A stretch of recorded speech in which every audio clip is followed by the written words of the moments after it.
आज की कहानी राजस्थान प्रदेश के बूंदी ज़िले से है, जहाँ का एक गांव लगता है जिसका नाम है सिलोर गांव। तो इसी के पास सदर थाना क्षेत्र में पुलिस को सूचना मिलती है। 13 मार्च 2023 को सिलोर गांव के रहने वाले एक ससुर ने अपनी सारी हदों को पार करके इतना घिनौना काम किया जिसे देखकर लोगों के सर शर्म से झुक गए, क्योंकि कांड ही कुछ ऐसा था। आपको बता दें कि यहाँ का रहने वाला एक शख्स जिसका नाम था पवन बैरागी, वो अपनी पत्नी को ढूंढने के लिए सदर थाने पहुँचता है और जहाँ पर जाकर वो अपने ही पिता के खिलाफ एक रिपोर्ट दर्ज कराता है और अपनी पत्नी को ढूंढने के लिए गुहार लगाता है। यानी वो पुलिस से कहता है कि मेरे अपने पिता मेरी ही पत्नी को घर से भगा कर ले गए हैं और वो बहुत ही सीधी सादी है, इसलिए पिताजी उसके भोलेपन का फ़ायदा उठाकर उसे अपने साथ भगा कर ले गए हैं। और करीब 1 महीना बीत चुका है, मगर दोनों का कहीं कुछ भी पता नहीं है। वो पुलिस से कहता है कि अब जो भी कुछ करना है वो आपको करना है और आपको मेरी मदद करनी होगी और मेरी पत्नी को ढूंढकर आपको कहीं से भी आपको लाना होगा। बस इस मजबूर पति की गुहार सुनकर पुलिस सबसे पहले रिपोर्ट दर्ज करती है और फिर मामले को गंभीरता से लिया जाता है, जिसके बाद पुलिस अपनी तरफ से तमाम कोशिशों में जुट जाती है। लेकिन पुलिस के हाथ भी कोई ऐसा सबूत नहीं लग पाता, कोई ऐसा सुराग नहीं लग पाता जिससे ये साबित हो सके कि आखिरकार बहू और आशिक मिजाज ससुर कहाँ पर हैं। तो अब इस मनचले ससुर की पूरी दास्तान आपको बता दें। दरअसल ये जो रिश्तों को तार तार कर देने वाली कहानी है, ये राजस्थान के बूंदी सदर थाना क्षेत्र से जुड़ी हुई है और जहाँ के सिलेर गांव में रमेश बैरागी अपने ही बेटे पवन बैरागी की पत्नी को लेकर फरार हो जाता है। और वजह ये थी कि वो अपनी बहू को पसंद करता था। उसकी पहले से ही अपनी बहू पर गंदी नज़रें थी, क्योंकि अक्सर रमेश बैरागी का बेटा पवन बैरागी घर से बाहर रहकर काम किया करता था और जिसके चलते वो घर पर कम ही आया करता था। और बस यही वजह थी कि पति की गैर मौजूदगी में ससुर ने यहाँ ऐसा काम कर डाला जिसकी किसी ने भी उम्मीद कभी नहीं की थी। जबकि देखिए, इस पवन बैरागी की एक 6 महीने की बेटी भी है और अगर बात करें उसकी पत्नी की, तो पत्नी मिजाज से एकदम भोली भाली थी, उसे ज़्यादा समझ भी नहीं थी, लेकिन वो देखने में बहुत ज़्यादा खूबसूरत थी। इतनी खूबसूरत कि अगर कोई भी उसको एक घड़ी देखे तो देखता ही रह जाए।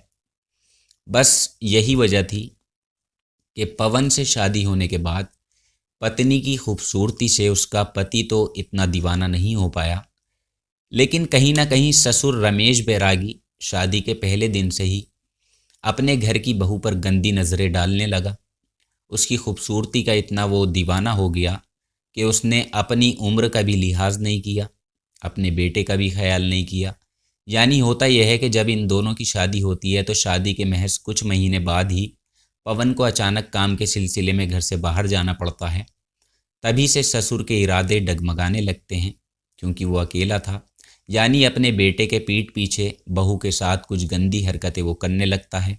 हालांकि देखिए, शुरुआत में तो बहू अपने ससुर को कुछ नहीं कह पाती, क्योंकि ये उसके लिए नया घर था।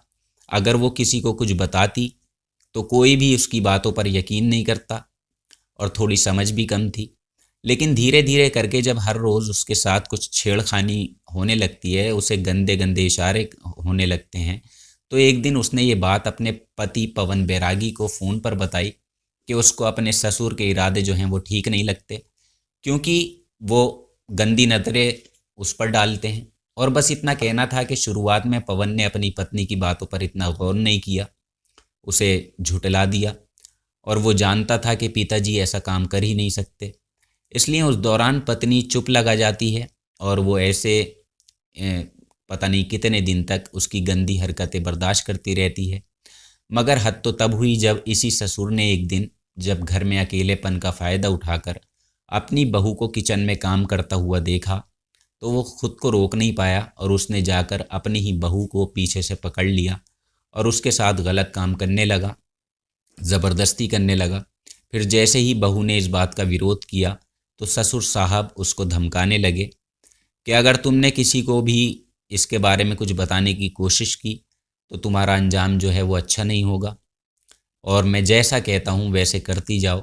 नहीं तो मैं तुम्हें किसी को मुंह दिखाने लायक नहीं छोड़ूंगा।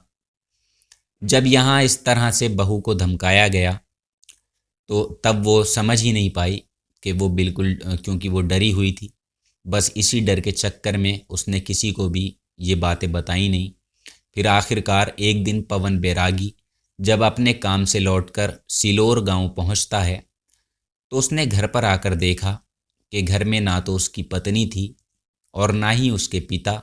जैसे ही वो घर के कमरे के अंदर जाता है तो सिर्फ 6 महीने की बेटी ही कमरे में अकेली रो रही थी, क्योंकि दरअसल उस दिन के बाद से पिता रमेश ने यहाँ अपनी सारी हदों को पार कर दिया था। यानी जब उनको अपने बेटे के वापस आने की खबर मिलती है तो उसके घर आने से पहले ही वो उसकी पत्नी को बाइक पर बिठाकर घर से फरार हो जाता है। दोनों कहाँ पर गए हैं किसी को कुछ पता ही नहीं था। जैसे कि पवन घर में आता है, वो देखता है कि पत्नी घर पर नहीं है, तो पहले वो इधर उधर जाकर अपनी पत्नी को ढूंढता है। आस पड़ोस के लोगों से पूछता है कि क्या किसी ने उसकी पत्नी को देखा है, लेकिन मोहल्ले वाले, गांव वाले इस बात से अनजान थे कि कोई भी नहीं जानता था कि आखिरकार उसकी पत्नी कहाँ गई है। किसी ने देखा भी नहीं था। वो परेशान हो जाता है, हर जगह उसको तलाशने की कोशिश करता है। फिर किसी से पता चलता है कि बाइक पे तुम्हारे पिता के साथ वो गई हुई थी, देखा था हमने।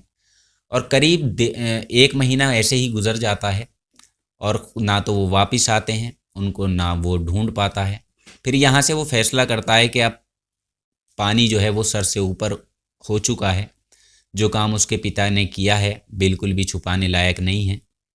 बस यही बताने के लिए जब वो सदर थाना कोतवाली में पहुंचता है तो तब जाकर यहाँ वो अपनी आपबीती पुलिस को सुनाता है, जिसके बाद पुलिस उसकी पूरी सच्चाई सुनती है कि आखिरकार बात क्या है, शुरू से लेकर अंत तक।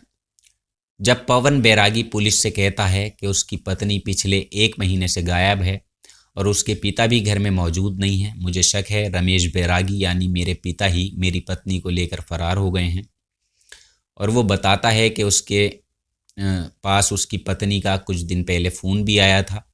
उसने सारी बातें पवन को बताई थी, लेकिन उस दौरान पवन ने उसकी बातों पर यकीन नहीं किया।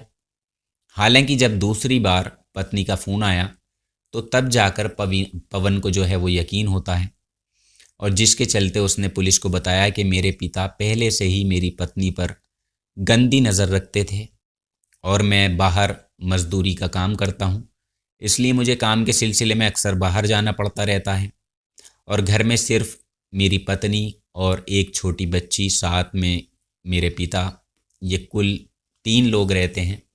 पुलिस को पूरी कहानी वो सुनाता है। पुलिस भी सुनकर हैरान रह जाती है कि आखिरकार कोई कैसे अपनी ही बहू के साथ इतनी गंदी हरकतें कर सकता है, इतने गंदे काम कर सकता है। क्या वाकई आज लोगों को रिश्तों की कोई अहमियत नहीं रही है? जबकि देखिए ससुर अपनी बहू से दुगनी उम्र के थे, लेकिन फिर भी उन्होंने अपनी उम्र तक का लिहाज नहीं किया।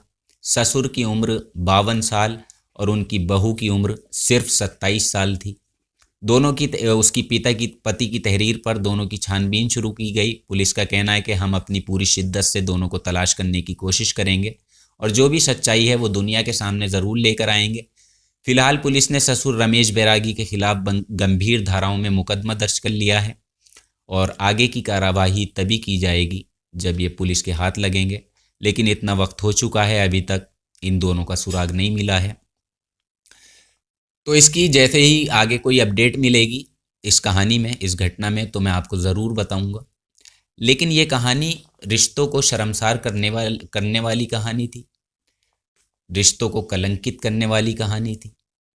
इस कहानी को सुनकर और सुनाकर बहुत दुख हुआ। तो आज के एपिसोड में इतना ही। कल आपसे फिर मुलाकात होगी किसी नई सच्ची घटना में। तब तक आप अपना ख्याल रखें, अपनों का ख्याल रखें। जय हिंद, वंदे मातरम।